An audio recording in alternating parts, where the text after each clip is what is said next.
Sekali lagi shalom semuanya. Minggu kemarin kita udah belajar tentang tabernakel, betul? Bahwa kita harus membawa korban setiap harinya. Ya. Hari ini saya kasih tema stay focus. Sama-sama bilang fokus. Mengapa kita penting fokus? Kita perlu fokus karena apabila kita kehilangan fokus, kita membuka celah, kita akan kecolongan, betul? Orang yang fokus nggak akan kecolongan, bener gak? Pernah ada yang belajar bela diri? Bela diri, kalau diomongin ngebela. Kalau dinasehatin ngejawab, itu bela diri, bukan itu ya teman-teman ya. Bela diri, kamu nggak boleh tetap pasang kuda-kuda karena kamu punya musuh, betul? Ya, so stay fokus. Nah, fokus kita hari ini satu hal. Stop normalisasi kelemahan. Apa? Stop normalisasi kelemahan. Oke. Saya mau kasih contoh gini. Teman-teman, kita punya visi apa? To be rock. Representative of Christ Kingdom. Setiap kelemahan yang kita normalisasi, kita sama aja menyatakan Kingdom of Christ itu ada kelemahan. Sementara Allah itu kudus, betul? Setuju? Karena itu, mari kita setiap leader di tempat ini, semuanya akan jadi leader tentunya, amin. Mari kita jangan normalisasi kelemahan kita. Kalau ada sebuah kelemahan, mari kita berlomba-lomba untuk berubah. Setuju? Itu fokus kita. Nah, saya mau kasih sebuah contoh. Ada yang suka fotografi di sini? Gak ada? Ada satu ya. Fotografi itu sukanya difoto. Keren ya. Ini kamera ini ngadepin Kalita aja ya. Namanya difoto. Oke. Jadi, mari kita kasih perumpamaannya. Kenapa kita jangan menormalisasi kelemahan? Foto kita itu bisa bagus. Itu ternyata bukan sebuah spek yang di atas kertas. Oh, kameranya berapa megapiksel gitu kan? 50 megapiksel. No. Tapi tergantung sama lensanya. Betul gak? Kalau kamu lensanya bagus, kamu semakin bisa jarak jauh untuk fokusnya. Betul? Ya. Nah, lensa itu yang memberi kamu bisa fokusnya jaraknya semana. Kalau kamu pakai handphone, mungkin kalau dari dekat gini ada yang portrait bokeh, betul ya? Kamu lihat fokusnya bisa detail banget. Tapi ketika kamu zoom 3 kali lipat pakai iPhone, pakai Samsung apapun itu, dia mulai buram, nggak bisa fokus lagi. Betul? Tapi kalau kamu pakai kamera yang profesional, kamu pasang lensa yang begitu panjangnya, yang kayak cerobong itu ya, dari jauh pun kamu tetap bisa ambil fokus. Betul? Nah, saya perumpamannya gini, lensa itu adalah world view kita. World view itu adalah menentukan bagaimana kita bergerak, teman-teman. Ya. World view kita membawa pada sebuah fokus. Nah, tapi kalau lensa bagus, tapi kita nggak bisa settingnya, percuma. Bener gak? Settingan itu seperti experience dalam hidup kita. Jadi ada world view, ada pengalaman. Betul? Oke. Temanya the value of testing. Hari ini kita akan dites, setiap pekerjaan seseorang akan dites. Apakah dia tahan uji, betul gak? Nah, kita itu sebelum di dalam Kristus, kita punya lensa kehidupan kita. Betul gak? Kita punya world view-nya, bagaimana cara pandang kita terhadap dunia ini, terhadap kerajaan Allah. Udahlah semua agama sama aja, itu aja udah salah. Udahlah semua Tuhan sama aja, itu aja udah salah. Tapi kan bagi orang itu benar. Nangkap sampai sini? Setiap orang tuh punya world view-nya. Nah, celakanya setiap orang yang punya world view salah, dia bisa tetap setting bahwa dia merasa benar. Akhirnya dia bergerak experience-nya dari worldview yang salah. Tapi dia pikir dia benar, sehingga pengalaman settingannya salah. Jelas sampai sini? Nah, Bible itu memiliki worldview yang berbeda. Ketika Bible dimasukkan dalam hidup kita, kita memiliki worldview yang berbeda. Betul gak? Yang tadinya kita nggak ngerti jalan pikiran Allah, kita jadi ngerti. Tapi settingan kita masih yang lama. That's why orang percaya susah banget ngikutin Bible. Kenapa? Karena sudah settingannya dari worldview yang lama. Jelas sampai sini? Ya. Nah, ketika Bible itu masuk dalam pikiran kita, itu semestinya jadi lensa yang baru dalam hidup kita. Sehingga fokus kita keker bisa berbeda. Yang tadinya kita nggak bisa mencapai 1 meter, 2 meter, ketika Bible masuk, kamu mulai bisa lebih fokus, lebih jauh. Maksudnya apa teman-teman? Ketika terus hidupmu dipengaruhi firman, kamu pengenalan akan Tuhannya fokusnya akan bisa lebih jauh. Lebih dalam, lebih kenal dia lagi, amin? Tapi kamu harus ngerti firmannya. Nah ini yang saya pengen, jemaat Rockway Halim, kita ganti semua worldview-nya. Supaya kita memiliki fokus yang jauh. Masa kita dari dulu sampai sekarang jadi Kristen cuma maunya yang penting masuk sorga? Aneh dong, bener gak? Kita dipanggil untuk berkuasa di bumi, amin? Jangan cuma mau pulang lagi ke sorga. Masa hidup dari sorga mau pulang lagi ke sorga? Untuk apa di bumi? Masa cuma lewat gitu aja? Make sense sampai sini? Nah, worldview-nya mari kita ubah. Nah, yang saya maksud gini, definisi fokus itu mempersempit ruang pandang. Betul gak? Ya? Dan fokus orang berbeda-beda. Contoh, kalau kita fokus misalnya Kade di sini. Kita fokus, Kade saya lihat gini ya. Ketika saya mau fokus lebih detail lagi, lebih kecil lagi, saya pengen fokus di mata kanannya. Nah, maka kalau kamu perhatikan, nanti toleh-toleh kiri kanan ya. Kalau kamu perhatikan ketika saya mau fokus mata kanannya, makin sempit yang lainnya burem. Nah, jelas gak? Betul gak? Coba lihat dulu kiri kanannya. Kamu fokus di mananya? Nah, coba. Hatinya gak kelihatan, bos. Itu cuma bisa dirasakan, bukan dilihat ya. Nah, kerasa? Ketika kamu, mata itu kayak lensa teman-teman.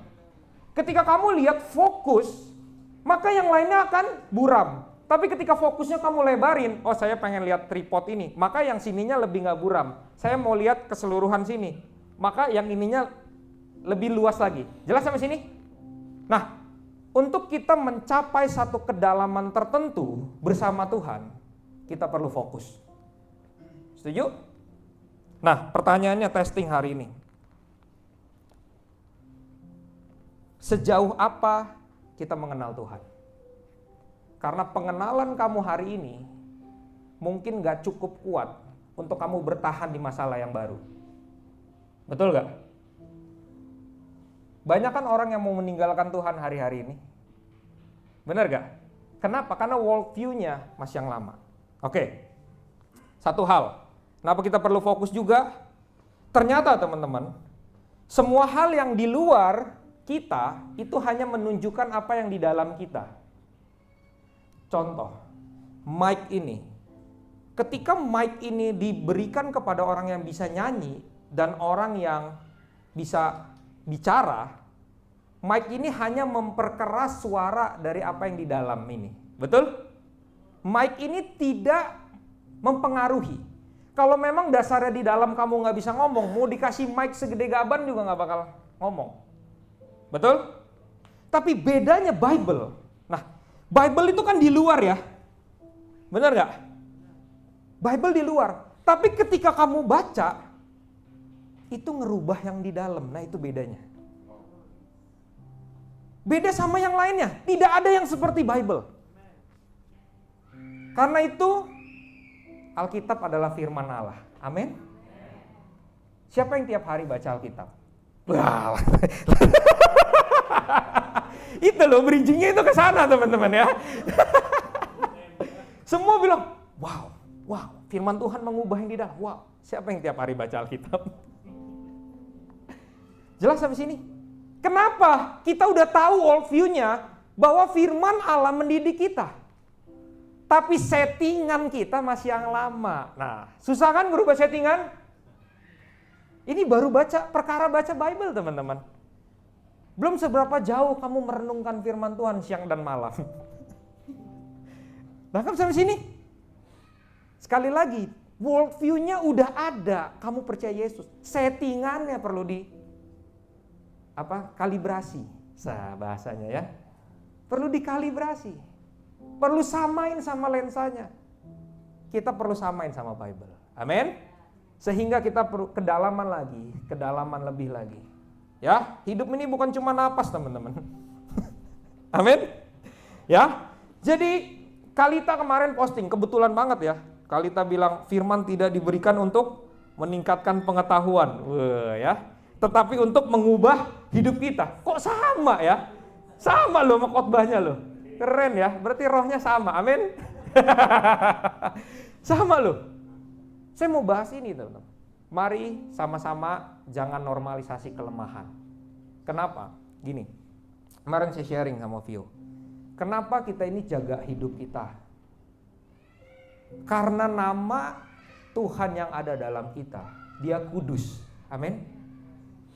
Ketika kamu terus bermalas-malasan untuk merubah kebiasaan buruk kita, ketika orang ngelihat orang Kristen dan itu tercemarkan, kamu kayak cemarin nama Tuhan yang kudus.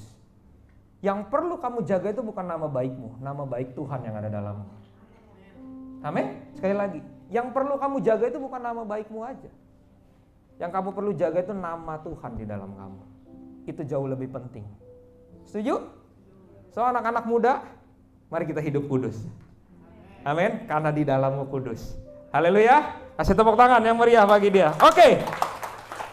Nah, the value of testing hari ini kita baru masuk ininya ya. Baru masuk isinya ya. Tadi baru ngomongin lensanya doang ya. Kali ini settingannya. Itu baru lensanya teman-teman ya.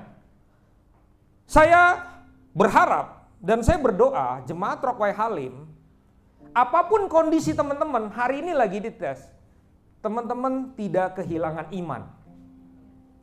Teman-teman tetap jawaban yang keluar tetap harus I believe. Nah, kalau kamu punya iman seperti ini, gak akan ada yang bisa ngancurin kamu. Kamu gagal sekali, 2 kali, 3 kali, 7 kali pun, kamu bilang suatu saat saya akan bangkit. Jangan suatu saat lah, besok lah ya. Kalau suatu saat bisa 10 tahun lagi, waduh, gak sabar kita teman-teman.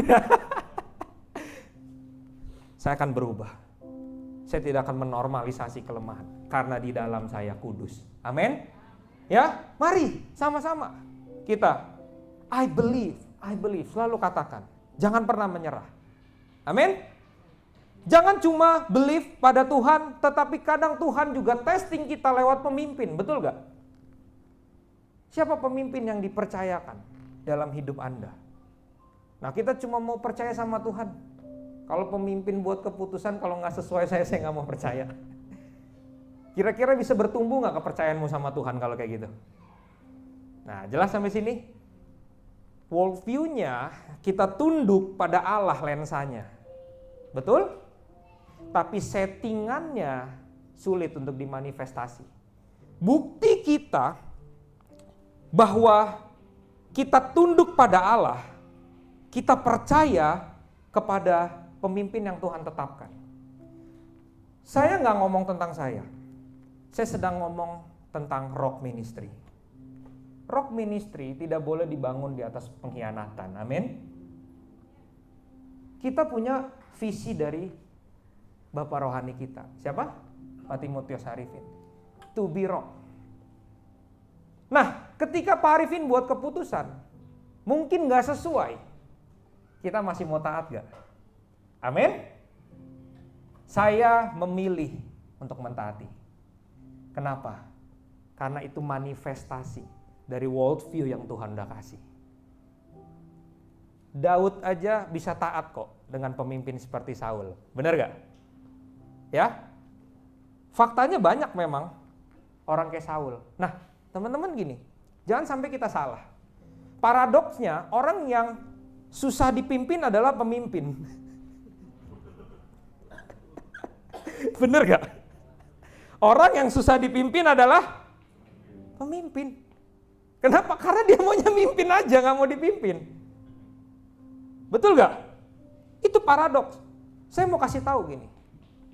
Saya merendahkan hati apapun keputusannya, Bang Togap sebagai pendeta pembina saya, Pak Roni sebagai ketua regional kita. Saya memutuskan untuk tetap taat. Kenapa? Itu mendatangkan berkat otoritas. Amin. Ya, apakah kita cukup dewasa dalam penundukan diri kita? Amin. Ya, tentu tapi para pemimpin, saya mau ingetin juga, bukan semerta-merta saya bilang bahwa semua harus tunduk pada pemimpin, semua harus tunduk. Bukan itu poinnya. Saya juga mau kasih tahu bahwa setiap pemimpin gini, respect is earned, not demanded.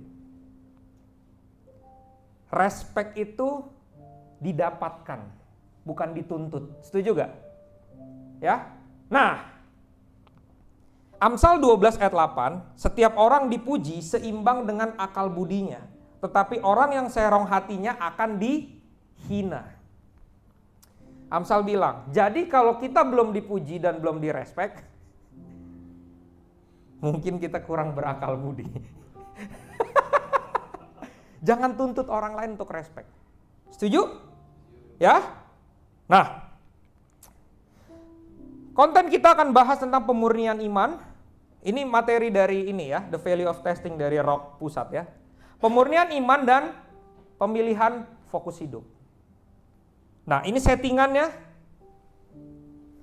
Teman-teman, pemurnian iman ada dua worldview yang kamu bisa lihat. Gold lagi turun harganya ya. 100% gold, pure 24 karat. Tetapi dia juga 0% kadar lainnya. Kamu mau lihat yang mana? Benar gak? Dua-duanya bermanifestasi. Nah, kita bilang kita akan dimurnikan seperti emas. Oke, kita dimurnikan.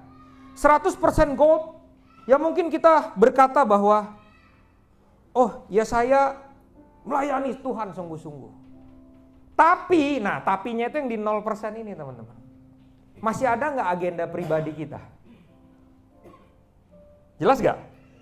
Ya? Nah, saya percaya Tuhan. Tapi, nah, iman kita itu perasaan apa kebenaran? Ayo. Iman kita iman kebenaran apa iman perasaan? Kebenaran mestinya, betul gak? Tapi seringkali kita menilai dari perasaan kita. Kayaknya kalau rasanya enak nih, wah hadirat Tuhan lagi kenceng nih. Jelas sampai sini? Kita suka bermain di area itu. Nah itu 0% yang lainnya ini. Karena itu, mari kita bergerak, iman kita murni. Seperti kata Habakuk itu loh, boleh semua hewan terhalau dari kandang. Boleh semua pohon ara tidak berbuah, tapi aku akan tetap memujimu. Apa konteksnya dalam gereja kita? Teman-teman percayalah, sekalipun musiknya berantakan, sekalipun dia berisik, ya, Rocky ini berisik banget ya. Bukan ini maksudnya anak-anak ini ya. Tapi aku akan tetap memuji Tuhan. Amin. Settingannya kita harus selaraskan. Oke? Ya. Nah, kenapa kita perlu murni iman kita? Ini teman-teman, sekali lagi. Demons don't respond to your feelings or titles. Demons respond to authority. Coba. Kenapa saya benar-benar ngomongin, ayolah jangan pakai perasaan. Pakai kebenarannya. Kamu harus tahu Tuhan itu siapa bagi hidup kamu. Kamu itu siapa di mata Tuhan. Kenapa? Karena kalau kamu bawa yang 0% lainnya ini, bukan iman, Kau bawa, aku sudah perpuluhan, aku sudah memberi, aku sudah. Dan kamu ngusir setan, setan gak peduli sama title kamu. Karena demons respond to authority. Authority datangnya ketika kita submit pada authority. Betul gak? That's why saya ngajarin kebenaran, teman-teman. Saya bukan mau gila pujian atau mau ditundukin, bukan. Tapi dengan perasaan yang kita gak bisa tunduk, kamu gak punya authority untuk ngusir setan. Hidupmu terbengkalai nanti. Make sense? Jadi bukan pakai feeling, tapi pakai authority. Otoritas. Jelas? Percaya anak-anak muda kamu punya otoritas? Ya? Pegang otoritas. Kalau Adam dan Hawa kehilangan kerajaan karena makan buah, karena dosa, kita sudah dipulihkan. Jangan mau lagi kehilangan otoritas kerajaan Allah. Pegang betul-betul. Itu yang paling berharga. Kamu bisa mengalahkan dunia ini kalau punya otoritas itu. Betul? Bukan hanya perbuatan baik, itu spiritual authority, itu salt. Benar gak?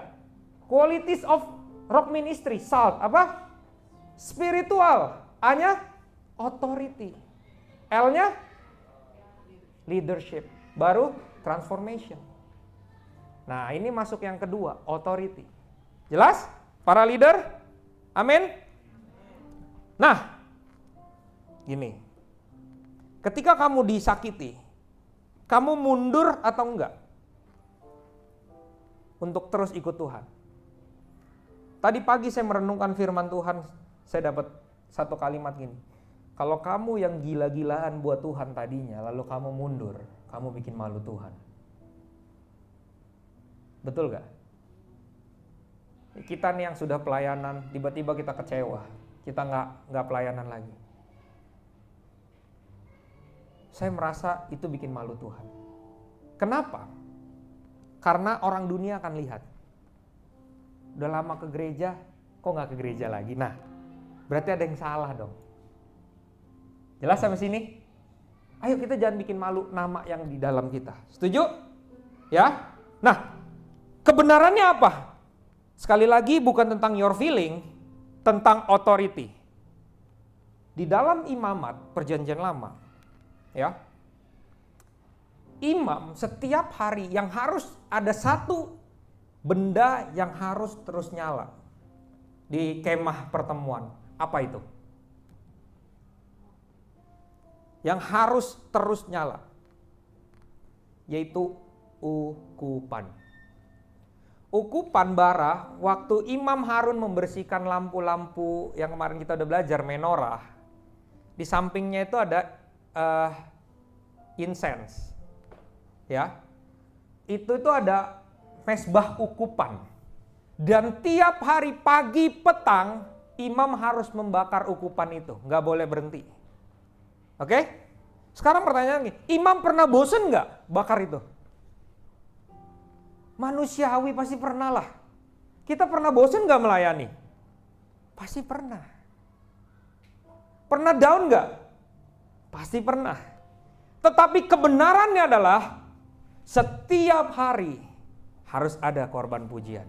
Setiap hari harus ada korban bakaran. Ini bukan tentang feeling, ini soal perintah. Dan perintah mendatangkan otoritas. Amin. So hari ini kalau kamu lagi gak enak hatimu, gak apa-apa, ayo kita peluk sama-sama. Tetap melangkah, amin. Tetap melangkah. Kalau kamu rasanya kayak susah banget ikut Tuhan, gak apa-apa, datang aja terus. Kita sama-sama tetap melangkah karena demons respond to authority. Jangan biarkan kerajinanmu kendor. Amin. Ya, saya pengen kamu menang, melakukan kehendak Bapa segaris lurus dengan menghancurkan pekerjaan iblis. Kalau kalau kita bilang kita sedang melakukan kehendak Bapa tapi tidak menghancurkan kerajaan iblis, something wrong. Betul? Ketika orang kenal kita, yang bohong harus jadi jujur. Nah, itu menghancurkan pekerjaan iblis. Karena bohong itu dari bapaknya. Bapa segala dusta siapa? Iblis. Kamu ya katakan ya, tidak katakan tidak. Selain itu dari si jahat. Nah, ketika kamu masuk dalam kehidupan orang lain, mestinya yang tadinya suka bohong, jadi bicara apa adanya. Itu menghancurkan pekerjaan Bapa berdusta. Ya, Miles Monroe bilang ini, faith is the currency of the kingdom. God never responds to need, He responds to faith. Ngeri gak? Jadi saya menemukan gini, ini pengajarannya leadership teman-teman ya. Tapi saya percaya teman-teman leader lah ya. Karena Miles Monroe ini buku wajib dalam Kingdom Theology. Ya. Yang mau pinjem banyak di rumah. Tapi kalau nggak suka baca susah ya. Banyak orang datang ke Tuhan karena desperate. Dan ketika dia berdoa, dia bimbang. Yakobus bilang orang yang bimbang hatinya tidak akan mendapatkan apa? Padahal udah mau mampus nih. Tuhan, kalau Tuhan nggak tolong, selesai hidup gua hari ini. Lalu kita mulai mengemis sama Tuhan. Pertolongan seringkali tidak datang. Lalu apa respon kita? Udahlah nggak usah Tuhan lah. Tuhan juga nggak bantu, gue kerjain sendiri aja lah. Betul nggak? Ketika ada musuh di depan kita, Tuhan, kalau hari ini kamu nggak balas, saya yang balas. Tuhan ke kiri dulu, biar saya aja yang mukul. Seringkali kita nyalip Tuhan ya. Tuhan bilang, gue udah disalip, lu salip lagi katanya. Gak ada yang ngerti ya.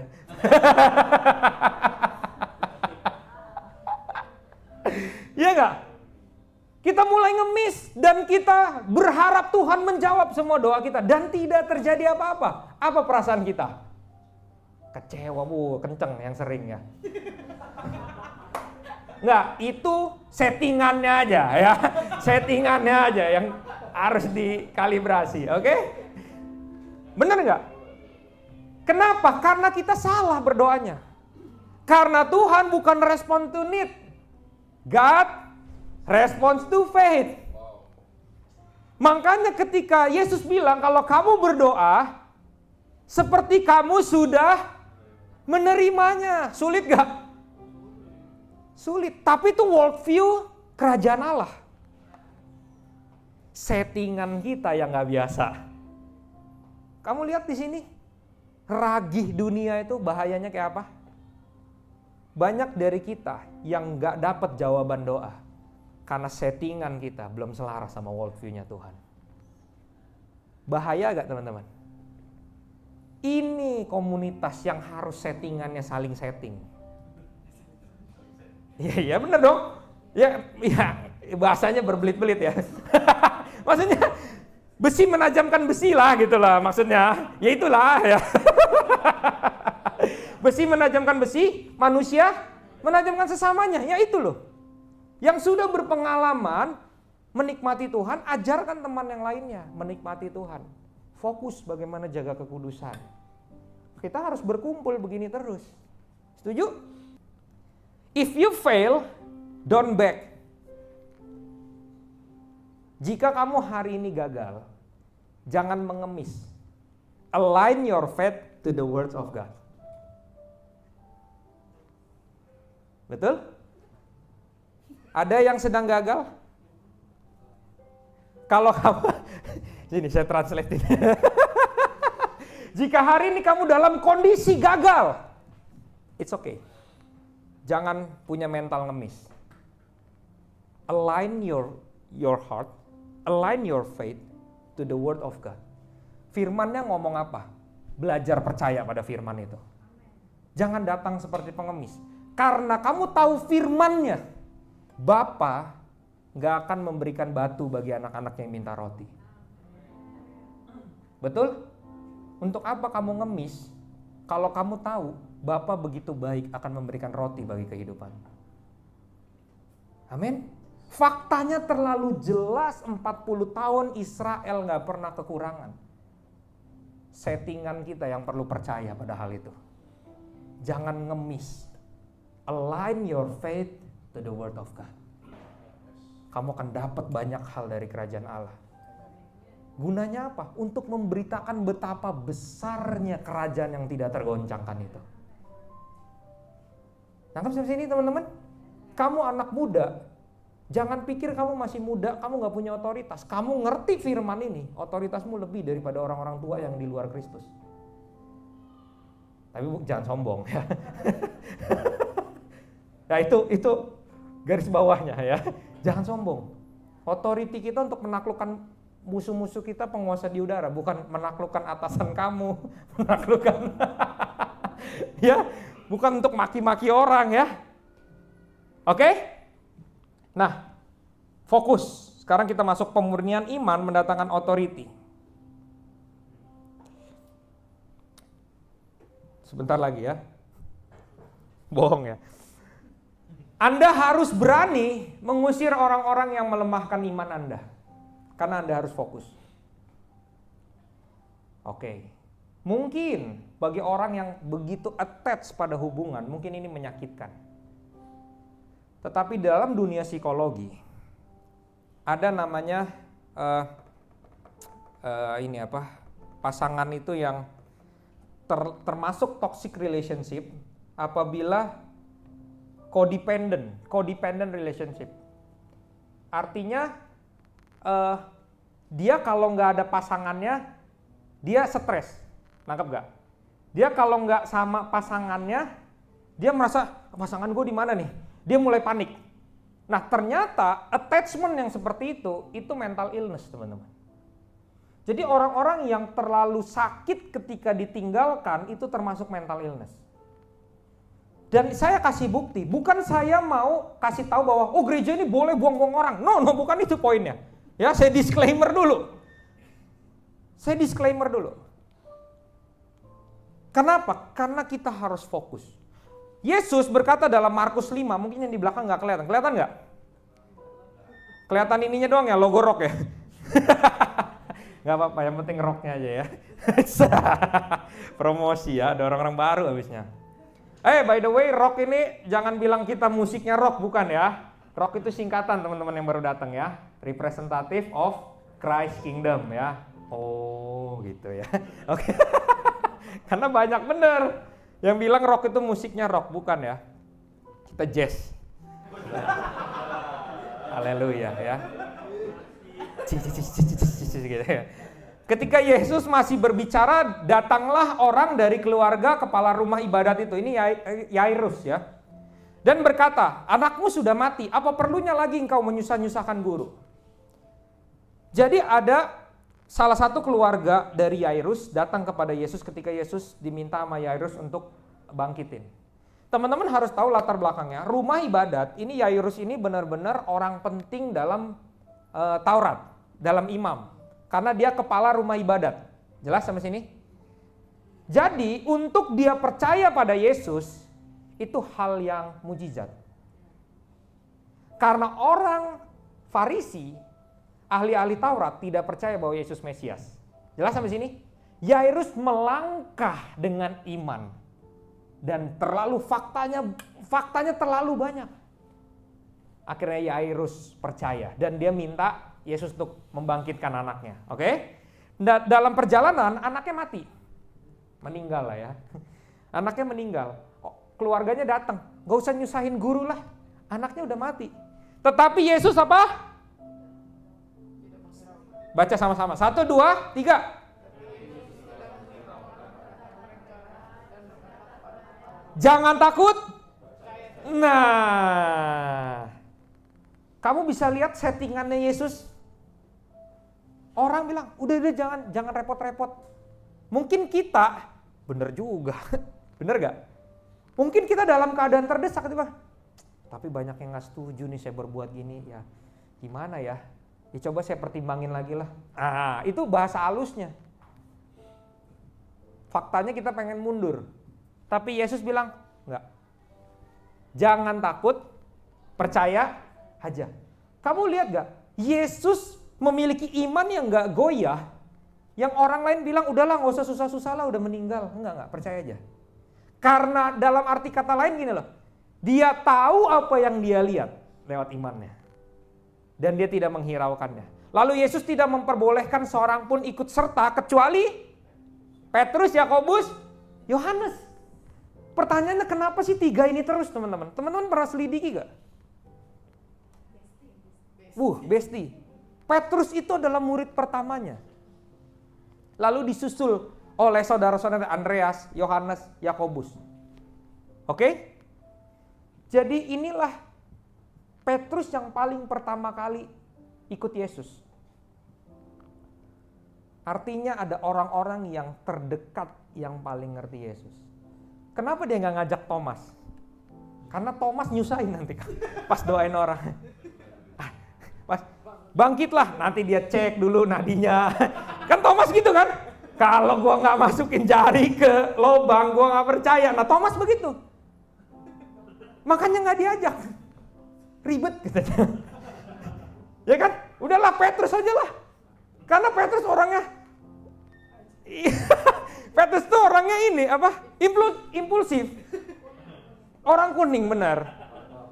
Sekalipun yang lain meninggalkan kau, sekali-kali aku tidak. Woi, itu Petrus tuh. Nah, Tuhan tuh suka yang nekat-nekat gitu kadang-kadang.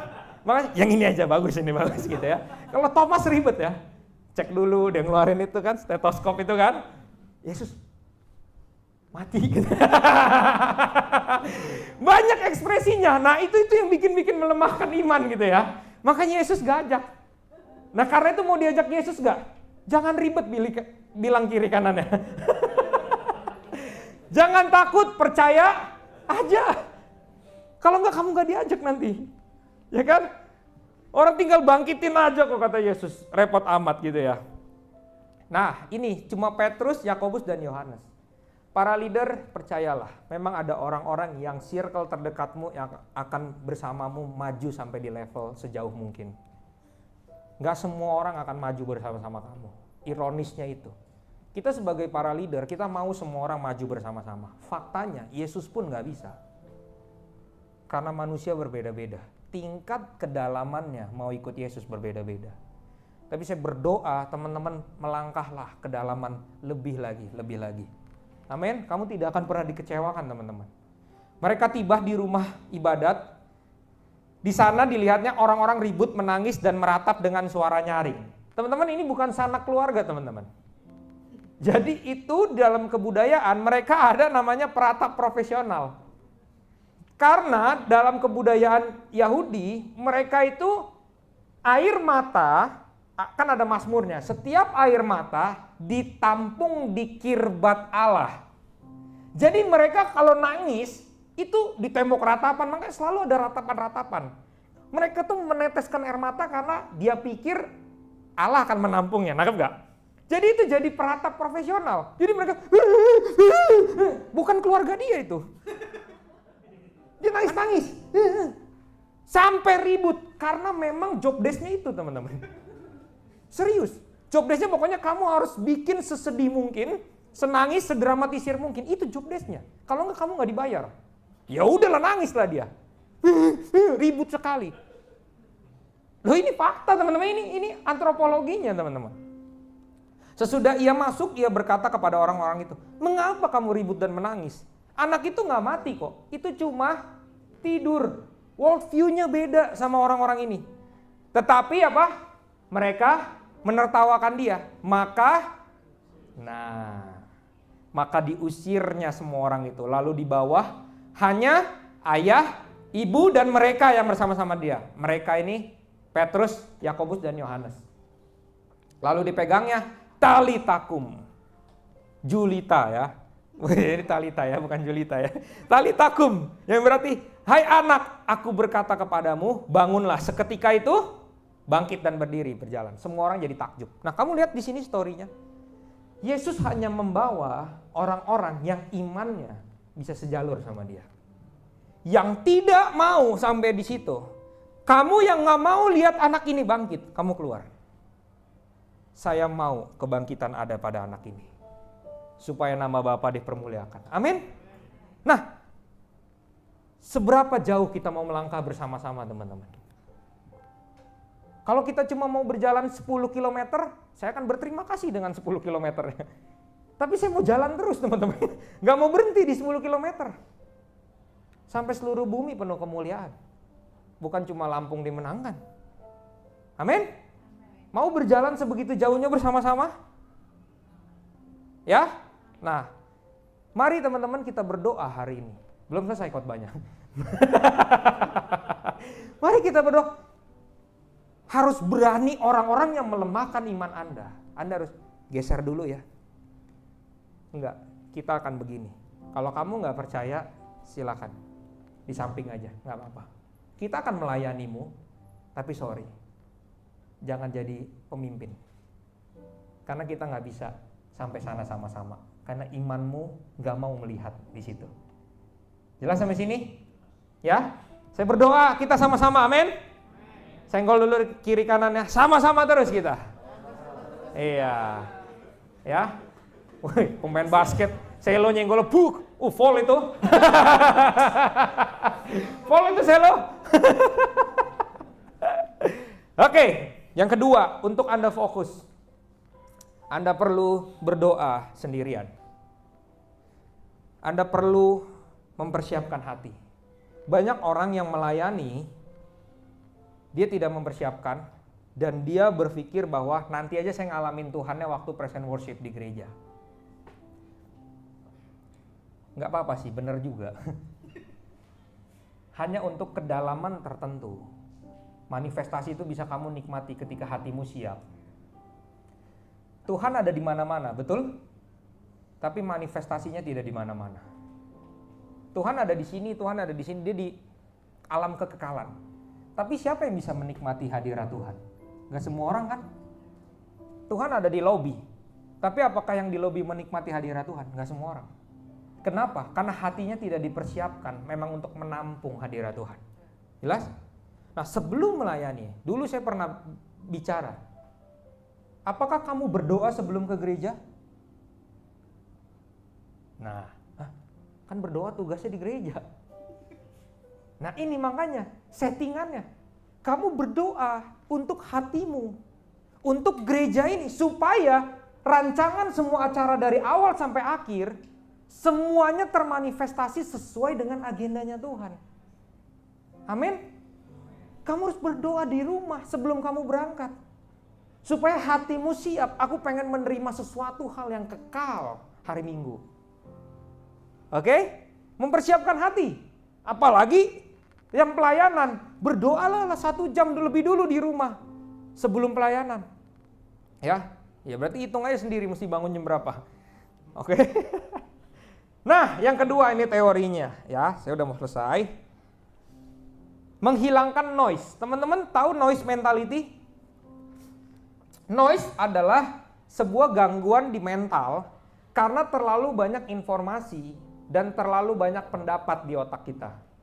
Akhirnya menimbulkan sebuah kebingungan.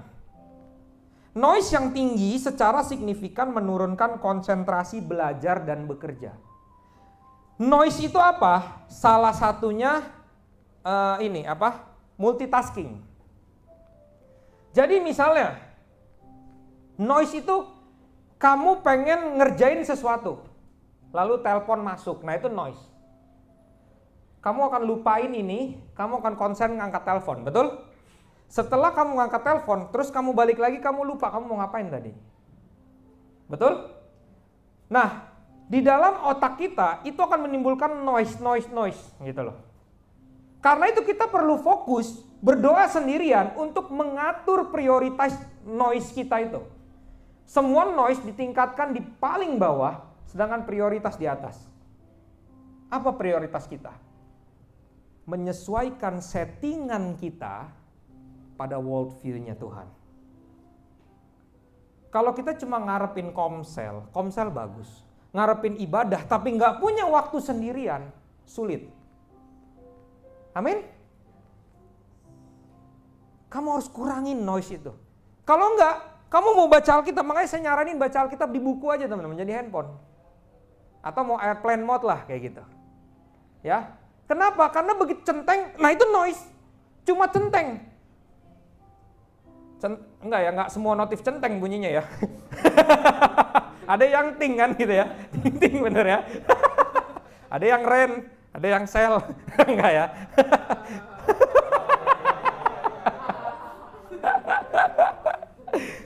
Ketika notif masuk, kamu harus nambah energi buat keputusan. Apakah saya mau baca atau ngabain, betul nggak? Itu udah noise. Jadi noise itu nggak selalu kamu melangkah ke dalamnya. Masuk sekitar dalam pemikiran kamu, membuat kamu memilih lagi, ya atau enggak, itu udah noise. Makanya Yesus sering menyingkirkan diri dari murid-muridnya. Kenapa? Karena ketika berdoa nanti murid-muridnya tanya, kok gitu doanya? Nah, repot kan dia. Ini loh gini. Jelas sampai sini? Makanya yang diajak waktu Yesus transfigurasi juga cuma Petrus, Yakobus dan Yohanes. Mereka nggak banyak tanya. Mereka cuma nyambut aja, mau nggak kita bangunin kemah? Udah gitu aja. Dia nggak nanya, Tuhan itu apa sih gitu ya? Gak ribet. Kita butuh waktu sendirian untuk menghilangkan noise, untuk mencapai kedalaman lebih dalam lagi. Amin teman-teman? Ya. Yang ketiga, menguatkan hati terhadap pesan Tuhan. Yang tadi, kalau memang Tuhan pengen bangkitin, kamu harus fokus, terus percaya pada iman itu. Ya, balik lagi rewind, karena God never responds to need, He responds to faith. Kamu harus fokus pada iman itu. Amin. Kenapa? Ketika kamu beriman, demons don't respond to your feeling or titles. Demons respond to authority. Sehingga kamu akan dapat hatimu iman yang murni. Dan ketika itu tes, kamu lulus. Karena kamu fokus. Amin. Jadi khotbahnya backward lagi.